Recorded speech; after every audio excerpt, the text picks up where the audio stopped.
السلام علیکم ورحمۃ اللہ تعالی وبرکاتہ۔ آج ہمارا ٹاپک مینڈک کے بارے میں ہے۔ چلیے شروع کرتے ہیں۔ بسم اللہ الرحمن الرحیم۔ مینڈک ایک ایسا جانور ہے جو پانی کی تہ میں اور خشکی یعنی سوکھا اور خشکی کے اوپر بڑی آسانی سے رہتا سہتا ہے۔ اس کا بدن موٹا اور بے ڈھنگا ہے، بڑا سا منہ، موٹی موٹی آنکھیں، نرم نرم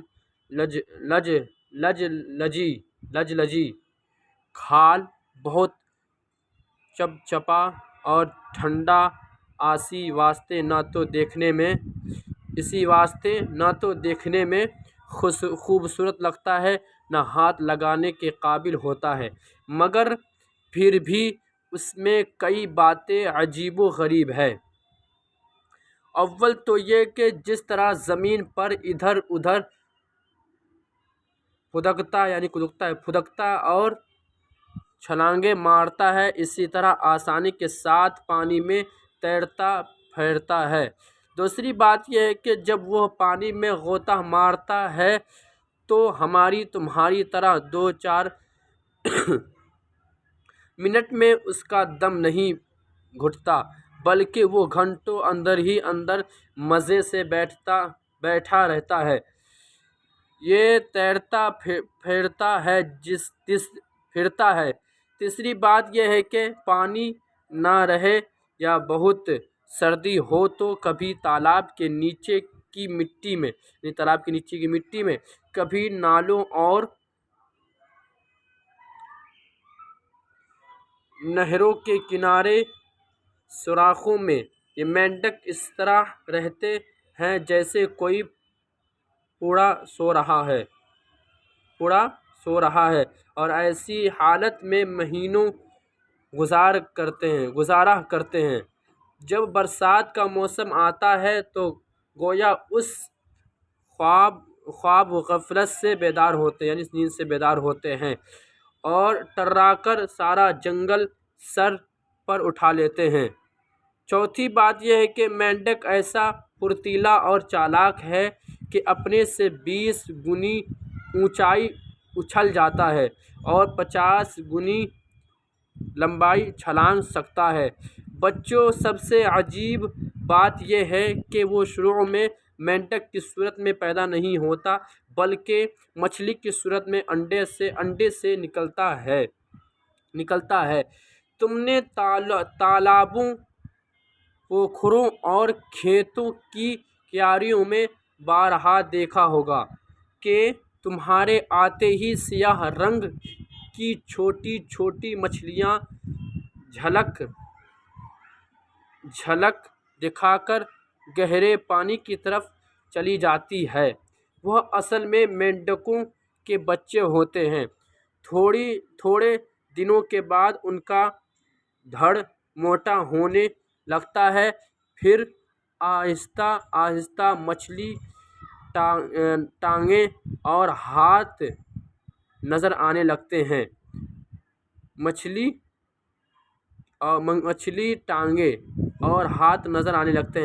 پہلے مچھلی کی طرح رہتے ہیں تو آپ اس کے مینڈک کی صورت میں آ جاتے ہیں اور اس کا پاؤں سب نظر آنے لگتا ہے۔ اسی طرح 8 ہفتہ گزرنے تک پورے مینڈک بن جاتے ہیں۔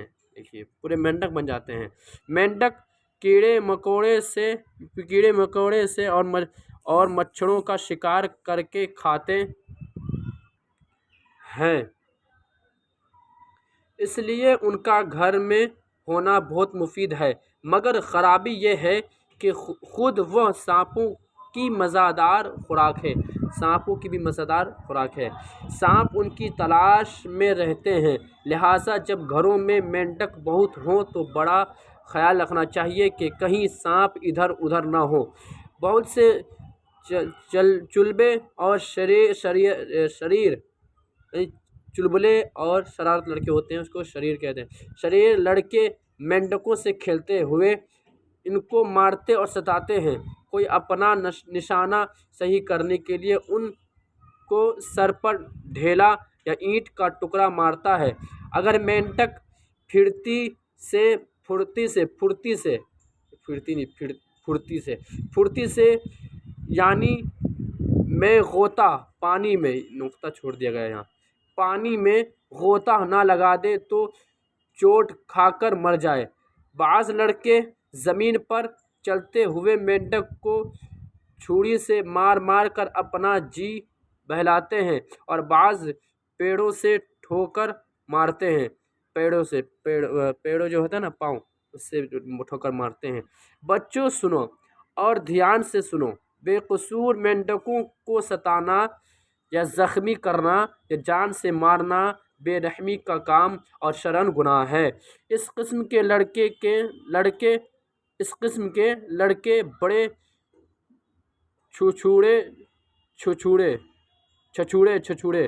یعنی غلط لڑکا ہے، چھچھوڑے اور نالائق ہے، اور بے خطا جانوروں کو ستانا انسان کو ستانے سے بھی بڑھ کر برا ہے۔ یہ ضروری ہے کہ ہمارے مذہب نے مچھلی، چوپایا اور چڑیا کا شکار کرنا جائز قرار دیا ہے، لیکن شرط یہ ہے کہ شکاری آدمی دوا یا غذا حاصل کرنے کی نیت رکھتا ہو۔ اگر کوئی شخص دل بہلانے کی خاطر شکار کرتا ہے وہ شرعاً گناہ گار ہے۔ اب مینڈکوں کی وفاداری کا ایک واقعہ سنو۔ جب بابل کے کافروں نے حضرت ابراہیم علیہ السلام کو ختم کرنے کے لیے ایک بہت بڑا آتش کدہ یعنی آگ، آتش کدہ یہ ہوتا ہے جیسے کہ ایک مکان بنا دیا اور اس کے اندر ایک جگہ پر بہت سارے آگ لگا دیے، آسمان سے آگ بات کرتی ہوئی، اس کو آتش کدہ کہتے ہیں۔ آتش کدہ تیار کر کے اس میں آگ جلائی تو اس موقع پر مینڈک اپنے منہ میں پانی لے کر پہنچے اور آگ پر چھڑکنے لگے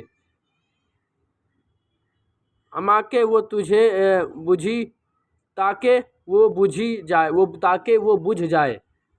یہ دکھ نہیں رہا ہے، سمجھ نہیں پا رہے ہیں، تھوڑا سا آپ دیکھ لیجیے گا اردو میں، تاکہ وہ بجھ جائے۔ یہ بات ظاہر ہے کہ مینڈکوں کے چند قطرے پانی ڈالنے سے ہرگز وہ آگ بجھ نہیں سکتی تھی، مگر انہوں نے اپنی وفاداری اور طرفدار ہیں۔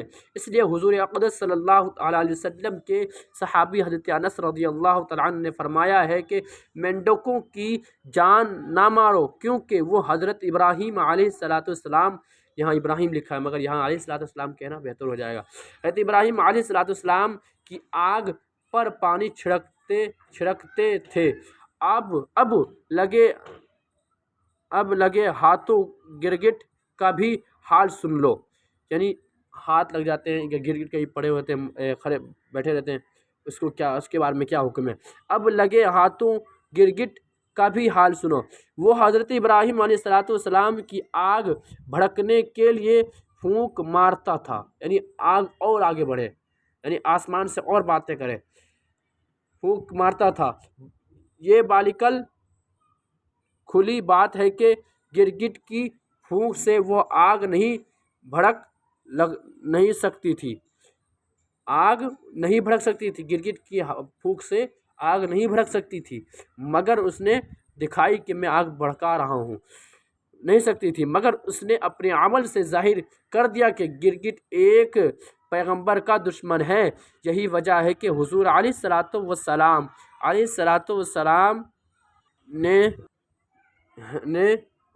السلام نے گرگٹ کی جان مارنے کا حکم دیا ہے۔ یہ سوالات ہیں۔ نمبر 1، مینڈک مارنے سے کیوں روکا گیا ہے؟ اس لیے کہ حضرت ابراہیم علیہ السلام جب آگ میں تھے، آگ کو بجھانے کے لیے مینڈک نے منہ میں پانی لایا اور آگ بجھ نہیں سکتی تھی، مگر کوشش کی کہ پیغمبر علیہ السلام ہے ان کی مدد کی جائے، تو ایک صحابہ انبیاء کرام کی مدد ہے، تو اس لیے مارنے کے لیے منع کیا گیا ہے۔ اور گرگٹ مارنے کا حکم کیوں دیا گیا ہے؟ اس لیے دیا گیا ہے کہ گرگٹ نے حضرت ابراہیم علیہ السلام جو آگ میں تھے ان کے لیے آگ آگ جو جلائی گئی تھی تو اس میں پھونک مارا گرگٹ نے، اس لیے مارا کہ آگ بھڑک جائے اور آگے آسمان سے باتیں کرے اور آگ لگے، مگر نہیں لگ سکی۔ مگر آگ تو لگ نہیں سکی، گرگٹ کے پھونک میں تو اتنی طاقت نہیں ہے، نہ مینڈک اس میں، مگر مینڈک نے کوشش کی کہ میں آگ بجھاؤں، پیغمبر اسلام سے محبت ہے مجھے، اس لیے مینڈک کوشش کیا، اور گرگٹ کوشش یہ کیا کہ میں آگ بھڑکاؤں جو حضرت پیغمبر علیہ الصلوۃ والسلام کو اور جلاؤں، مگر نہیں جل سکے، اور ان کی تو تاثیر ہی نہیں تھی۔ آج کے لیے یہی تک ہے، ٹھیک ہے۔ السلام علیکم ورحمۃ اللہ تعالیٰ وبرکاتہ۔ آپ سے گزارش ہے کہ اس چینل کو سبسکرائب کریں اور اپنے دوستوں تک پہنچائیں اور ساتھیوں تک پہنچائیں، اور جتنے بھی احباب ہیں ان تک پہنچائیں اور شیئر کریں۔ آپ سے اتنی گزارش ہے، اور کمنٹ کریں کیسا لگا اردو پڑھنا۔ ٹھیک ہے، السلام علیکم ورحمۃ اللہ تعالیٰ وبرکاتہ۔